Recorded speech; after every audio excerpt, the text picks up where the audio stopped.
ध्यान से सुनेंगे और समझेंगे बातों को। 4 अप्रोच होता है। मैंने आपको क्या बताया था कि पहला जो अप्रोच है और दूसरा, वही 2 पढ़ना है। तो हम लोग सबसे पहले net income approach, NI approach को पढ़ रहे हैं। सबसे पहले पीबीआईटी दिया रहेगा। आप बोलेंगे सर अगर सेल्स से दिया रहा तो क्या दिक्कत है यार? सेल्स में से वेरिएबल माइनस करोगे, कंट्रीब्यूशन आ जाएगा, फिक्स माइनस करोगे तो क्या आएगा? पीबीआईटी।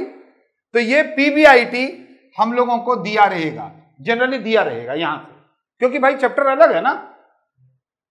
तो profit before interest and tax लिख दिए। कारण क्या कि इस लॉकडाउन में आप पढ़ते नहीं है, तो पीबीआईटी का मतलब पूरा क्या होगा ये भी काफी लोग कंफ्यूज होंगे। मतलब देखिए, एक तो गाना नहीं है, कौन सा गाना? क्या हो गया देखते देखते। मतलब 1.5 साल नहीं पढ़े तो आप कितना वीक हो गए। पीबीआईटी दिया रहेगा, लेस करेंगे इंटरेस्ट तो पीबीटी होता है, टैक्स दिया रहेगा तो पेट। अब सुनो, अगर टैक्स नहीं दिया तो अपने मन से हम लोग कुछ मानेंगे नहीं इसमें, तब हम लोग ये तो करना पड़ेगा, ये करना पड़ेगा पहले, ठीक है। इसके बाद कैपिटलाइजेशन रेट के ई ऑलवेज गिवन रहेगा।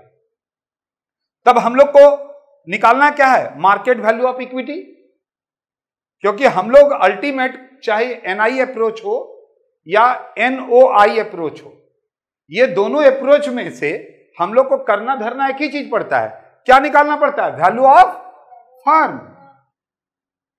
हम लोग फर्म का वैल्यू निकालते हैं, और जो फर्म का वैल्यू निकालते हैं तो फर्म का वैल्यू अभी हम तुरंत बताएं कि इक्विटी को लेंगे, मार्केट में इक्विटी का क्या वैल्यू है, और इसके साथ प्लस करेंगे कितना उसका उधारी है, दोनों को जोड़ देंगे तो क्या आ जाएगा? Value of firm. वही काम कर रहे हैं हम लोग। पेट निकाल लिए, कैपिटलाइजेशन रेट दिया रहेगा, मार्केट वैल्यू ऑफ इक्विटी निकालेंगे, पेट को डिवाइड करेंगे किससे? कैपिटलाइजेशन रेट से। अब मान लीजिए अगर प्रॉफिट 1 लाख हो गया और कैपिटलाइजेशन रेट 10% दिया हुआ है, 10% का मतलब 10% नीचे, यानी यहां पर इंटू हो जाएगा, ठीक है ना। ये नहीं कि 10% कर दिए, ये 10% है, 10% ये ऊपर चला जाएगा, इसका 10% नहीं निकाल देना, डिवाइड में है। कुछ लोग सोच रहे हैं 1 लाख का 10% भाई 10,000 ना होगा, यहां तो परसेंटेज नीचे में है ना बाबू। 1 लाख डिवाइड बाई यहां 10% लिखोगे तो बाद में ये 1/100 यहां 10/100 होगा तो 100 ऊपर जाएगा ना।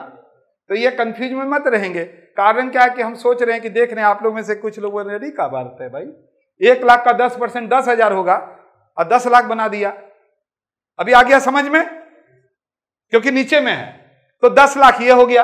वैल्यू ऑफ डेप्ट दिया रहेगा, मान लीजिए बोल दिया 5 लाख का डेप्ट है, और डेप्ट अगर नहीं दिया हुआ तो डिवेंचर का डेप्ट तो दिख रहा है ना, तो 10 और 5 15 हो गया वैल्यू। किसी को कोई प्रॉब्लम? ठीक है।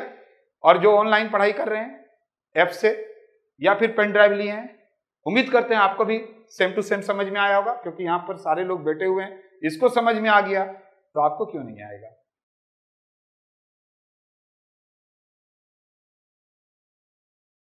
अब एक और मेथड है, उसी के नीचे लिखिए,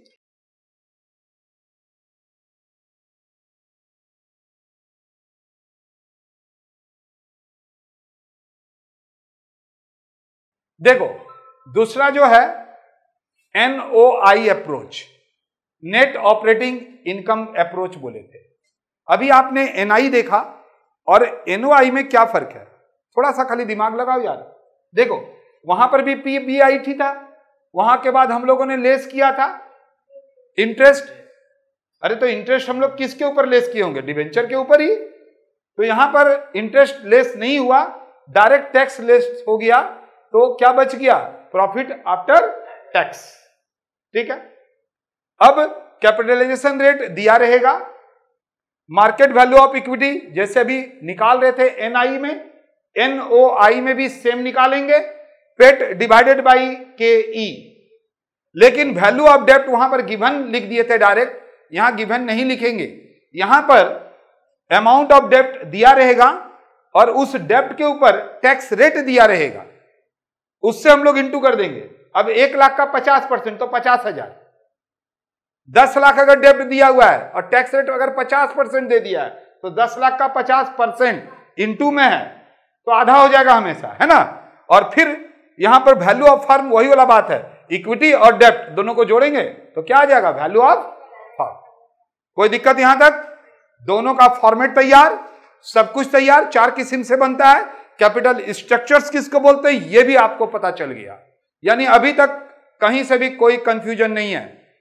तो अब हम लोग जो आपस में बात किए थे कि अगर कोई भी फर्म, जो बड़े बड़े फर्म हाउस होते हैं, वो लोन क्यों लेते हैं, अपने डेप्ट को इतना क्यों कर देते हैं, क्योंकि अपने फर्म का वैल्यू को बढ़ाने के लिए, है ना जी। तो चलिए अभी थोड़ा सा एक लाइन और लिखाएंगे, सीधा सवाल में जाएंगे।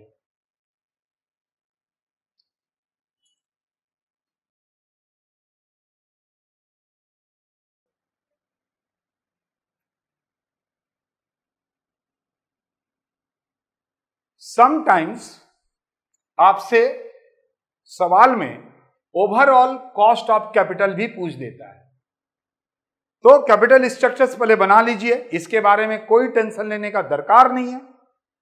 अब लेंगे सर क्यों नहीं लेंगे हम टेंशन,